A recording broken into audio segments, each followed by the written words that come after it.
Hi, boys and girls. Hi, Welcome back. boys and girls. Welcome back to our final Easter video. Hello. Can we remember what we learned in the very first week? So not last week, but the week before.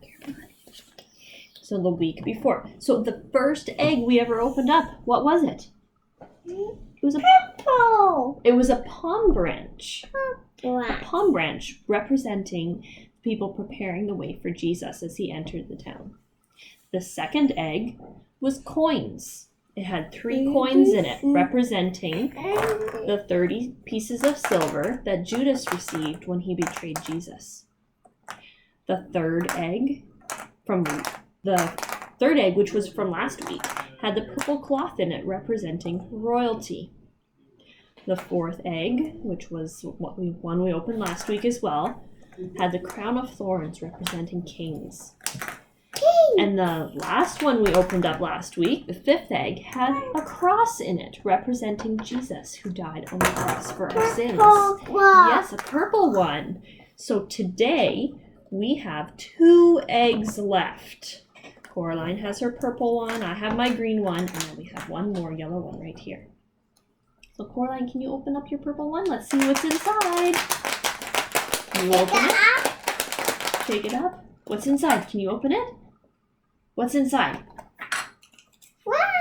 It's a rock. Now this rock represents the stone, the big stone, which we can call a boulder, that they had placed in front of the tomb where Jesus was buried. Okay, let's put it right, let's see, where can I see it? Right there. There we go. Right here. Perfect. All right. A snowman. Oh, you built a snowman with the rocks? Okay. All right. So this week we're going to read Matthew 27:59 to 60. All right. Let's see. Can you see? There we go. Sorry, my fingers are in the way there. Joseph took the body and wrapped it in clean linen cloth and placed it in his own new tomb that he had cut out of a rock. He rolled a big stone in front of the entrance of the tomb and went away. Mary Magdalene and the other Mary were sitting there opposite of the tomb. All right. So they rolled a big stone. For me. They rolled a big for stone Mommy? in front of the tomb. So this stone they placed in front of the tomb to keep out bad guys from stealing from the people inside the tomb, because back then they would, if they were wealthy, they buried they buried the people that had passed away. They put them in their tomb with their valuables. But they also placed this stone in front of the tomb also to keep people out, because they were afraid that the disciples would go and take the body of Jesus and pretend that he had risen from the dead, because they didn't believe that Jesus could rise from the dead. But Jesus had told them that he would rise from the dead. Now, what's the last one? Can you hear anything? I can't hear anything. Can you? Is there anything in there?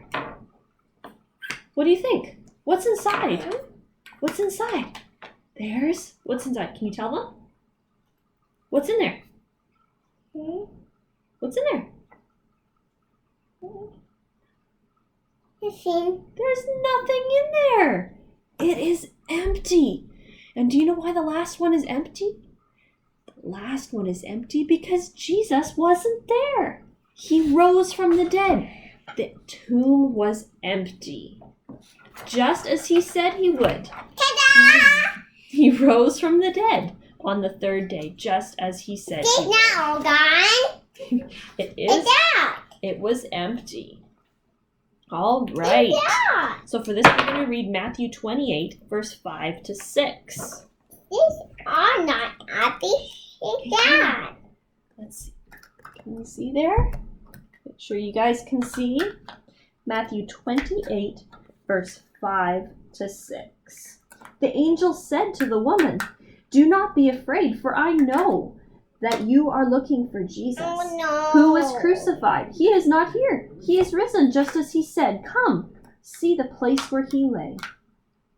Then go quickly and tell the disciples that he is risen from the dead and is going ahead of you into Galilee.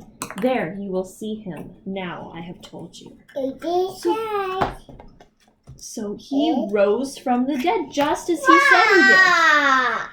So he died on the cross for our sins and then rose again on the third day. Corla, listen, okay? That's really noisy. Can you keep it nice and quiet and still? All right. So he wasn't there. He had risen from the dead just as he said he would. Jesus knew that all of this was going to happen to him. He knew Judas was going to betray him and that people would hurt him and make fun of him.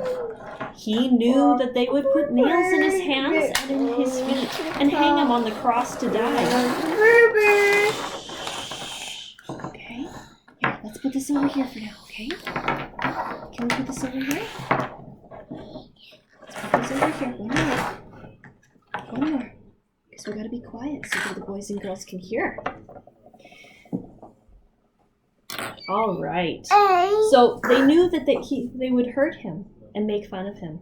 They knew that he knew that they would put nails in his hands and feet and hang him on the cross to die. But he also knew that he would come back to life. Barbie. Sit down. He did all these things willingly so that we could be saved from our sins and be with him in heaven one day. All we have to do is pray to him and tell him that we are sorry for everything that we have done wrong and to ask him to live in our hearts. And if any of you boys and girls want Jesus to come and live in your heart, just ask your mom and your dad and they will help you. And please send me a message and tell me, because I'd like to hear from you guys. Because we miss everybody, don't we? We miss everybody? We miss all your friends? Yeah. Now that was a short one for today, but that was it. Those were all of our eggs. The last 2 eggs had the stone representing the stone that they placed in front of the tomb. And it was a big one. It took multiple people to move it. And then the last one was empty because Jesus wasn't there. He rose from the dead and he saved us from our sins. Yeah. All right. Shall we do our craft? Yeah. Yes. Okay, you sit down. All right. So, the craft today is simple, but it requires a little bit of putting together. So, make sure, boys and girls, you let your parents help you. So, just get a plain blank piece of paper. And then from another piece of paper, I cut out a shape just like this. Rainbow. Yeah. So now we're going to glue this one down.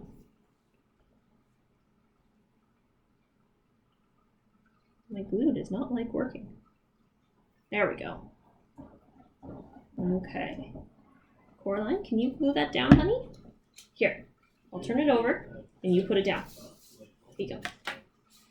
Perfect. All right, and it doesn't have to be exact. Let the kids do it and everyone will be different.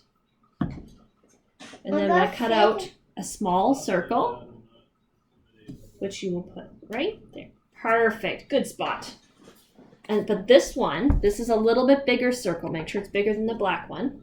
You're only going to put just a little bit of glue on the edge. You don't want it covering the whole thing.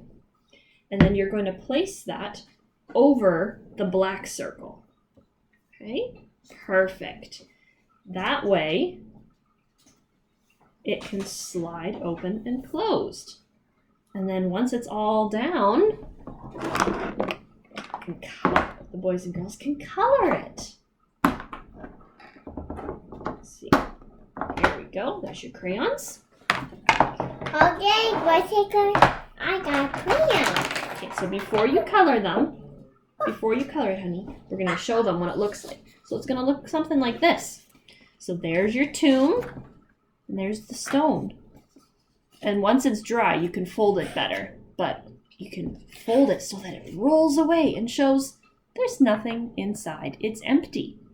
And if you want, if you have a white pen or a lighter colored crayon, you can write in there, "He is risen." He is risen. He is risen indeed.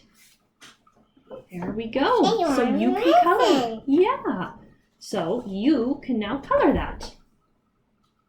Okay, All what right. you got? I got. Yeah, you color. You color away. I acquired this. All right. Well, that's it for our Easter celebration lesson using the resurrection eggs. And we'll have to tune in next week to find out what are we going to do next? What story should we do? We'll see. All right, Coraline, can you want to say goodbye to all your friends? Bye-bye to all my friends. Bye-bye, friends. Bye-bye, boys and girls. And we will talk to you again next week. Stay safe, stay healthy, and listen to your moms and dads. All right? Bye-bye. Bye-bye. Bye-bye.